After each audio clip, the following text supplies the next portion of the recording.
The knock that sounds from the door side calls me up, quickly patting the door down the sides of my dress as I near and push the handle down to open the door.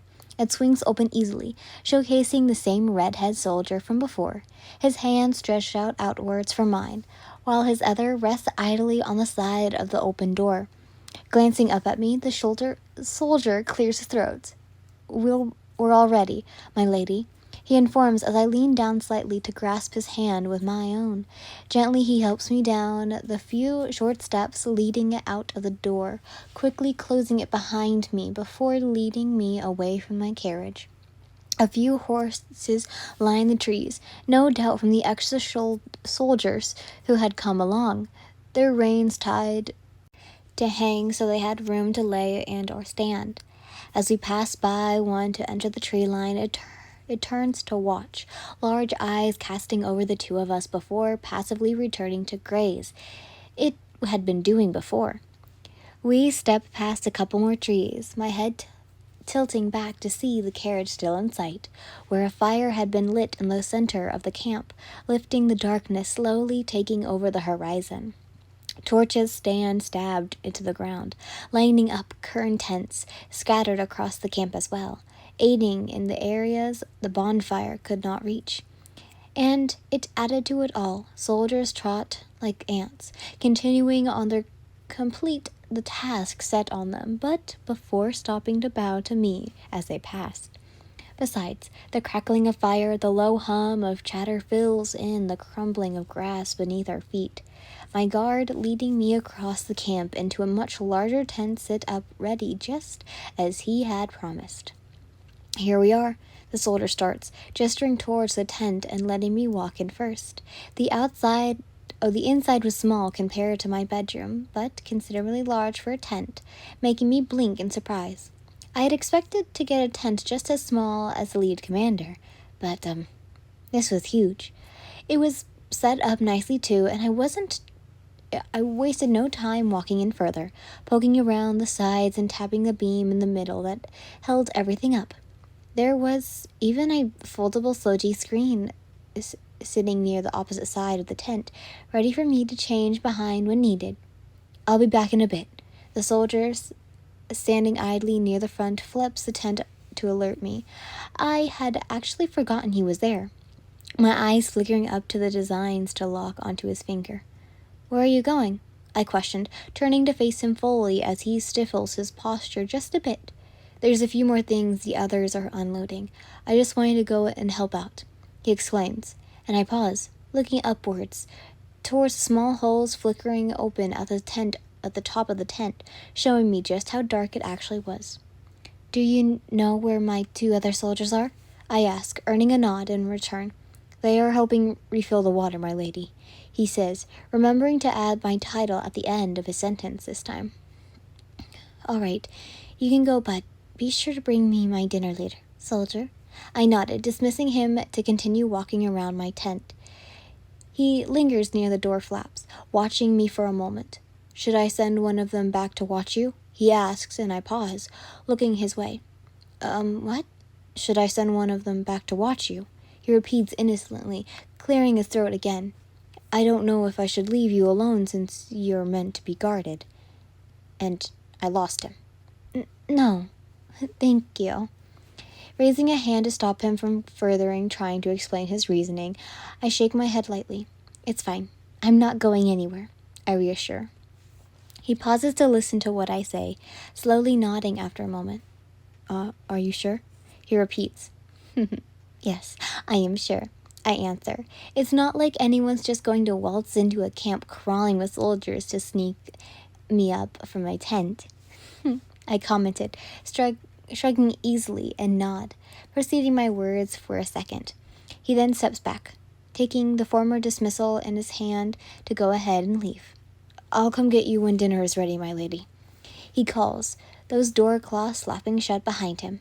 And when I am sure he's gone, I turn, grab the satchel that had been tossed onto the bed and easily caught my attention the moment I walked in. Slinging it over my shoulder, I set a glance back to the door again, before kicking aside the tent and moving beneath to exit. The flap falls back into place with ease, letting me turn away to look around to get a sense of where I was. Actually, I had no idea where I was. I sighed, thinking back over the day and how I could do this. And a light bulb seemed to flicker above my head. An easy idea coming to light for me. Crouching, my finger brushed it gently against the grassy floor. My eyes blinked for a few seconds, and I stood up, turning to the right and heading off in that direction. Third person POV. With a light huff, Dinky sets down the buckets he had been carrying, soon jumping to sit on one of the barrels they had managed to fill up earlier. The sound of water splashing together idly fills the air between him and Sero as a black-haired soldier lifted and poured his buckets into the half-filled barrel. After tossing the bucket onto the grassy floor, Sero glanced towards his friend as he let down to grab the other bucket and started pouring in. "You might want to get down. You don't know when someone else might come over to check on us," he comments, gaze returning to what he was doing. Dinky waved him off. "Come on, man, we've been carrying these things for a while now. Plus, no one else is helping with this, so we'll be fine if we sit for a little," he assures, leaning back on his hands with a sigh, while his dark-haired friend just shrugged, moving to plug up the top of the barrel. "Suit yourself." Hearing some footsteps growing near, the blonde quickly jumps down from his lounging position to pretend he had been doing something, aka holding one of the buckets he had dropped earlier and standing near the barrel for no reason. "Geez, I didn't think they'd have so much left over," a familiar redhead states, popping out from the trees with his hands full and lifting the fear off of Dinky's shoulders. "Hey, Kirishima," the blonde greets, suddenly slouching his once stiffened shoulders when he realized it was just his comrade. Setting down the load he was originally carrying, the crimson-eyed soldier wiped at his brow, using his free hand to wave towards his friend. "Hey, man," he greets, glancing back towards the bonfire, lightly, barely poking through the messy trees, separating them from it while Dinky plopped back onto the barrel to relax again. Dark eyes glanced upwards as well, resting on his redhead friend as he dusted his hands off. "Something wrong?" Sarah questioned, raising a brow with his words. "No, it's just—" Kirishima paused, bringing his arm up to rub at the back of his neck. "Hey, Dinky, since you're not doing anything, can you go check on the lady?" Hearing his request, the blonde, once relaxed face fell with a groan while Sarah lifted his bucket up, preparing to make another trip for more water. "Lady Yin?" the soldier wonders, soon earning a nod in response. "But I'm doing stuff, Come on, wouldn't you rather go and stand guard outside her tent and then keep making trips back and forth for water?" Kirishima deadpans, causing the blonde to go silent, and without a second thought, Denki jumps from his resting spot on the barrel, making his finger guns in the direction of the camp as he walked off. "Have fun, Zero," he called over his shoulder, making said soldier send a deadpan in Kirishima's direction, and causing the redhead to sweat before apologizing, the two continuing their temporary job soon after. Time skip. Trotting up to the tent, Denki made sure to make his time getting there, enjoying the thought of not having to do labor at the moment. He knew when he would get another break, and as he grew closer, he made sure to stop outside the door flaps, cupping his face slightly. "Lady Yin," he calls, leaning back to wait for her either to invite him in or acknowledge his greeting. But none of those ever came. So, after a few moments, he called again, repeating the process of waiting in silence before his brows started to furrow in concern. I'm coming in. Please don't get mad." He mutters the last part, slowly pulling back one of the door flaps to poke his head inside. Yellow eyes flickered about, blinking in confusion before he fully stepped inside the tent, calling out again and earning no response.